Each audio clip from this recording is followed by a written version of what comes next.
And today marks 50 years since the sinking of the SS Edmund Fitzgerald.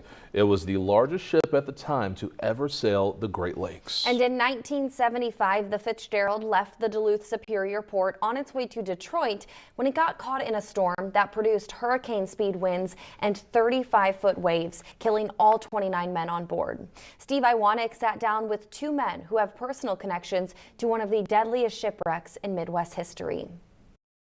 Moved to Northwood. 62.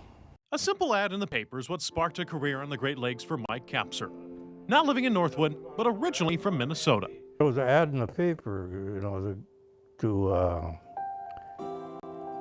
sail on the boats on the Great Lakes. So I went up to Duluth and I signed up. A Navy veteran who spent nearly 5 decades on the water.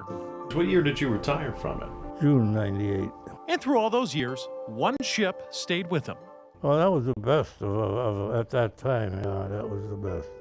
From 1969 to 1972, Kapser served as third mate on the Edmund Fitzgerald, an officer and second in command to the captain. Alongside a crew of 30, he made trips back and forth from Minnesota through Lake Superior and through the port of Toledo. It was the busiest, back then, it was the busiest port in the world. And the journeys were long. The trip took about six and a half days, round trip. For every 2 months you get a 28-day vacation.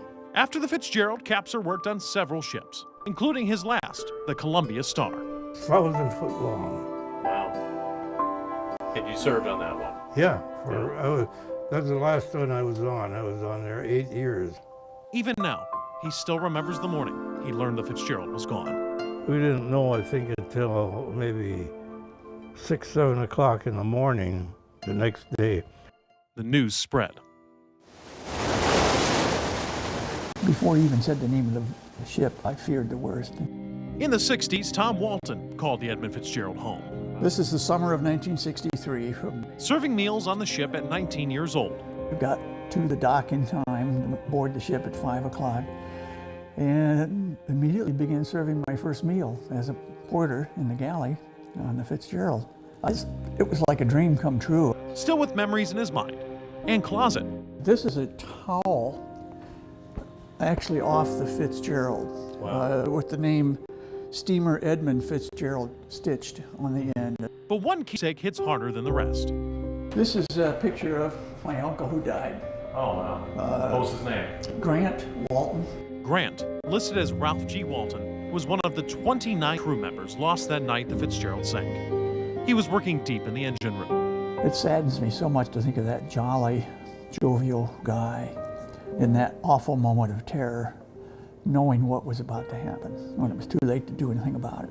Now 50 years later, Walton is keeping their memory alive, speaking in schools and museums to share the story of the Fitzgerald and the men aboard it. It becomes with each passing year a little less important, I think, to the masses, but it will never be less important to those of us who went through the loss and so forth.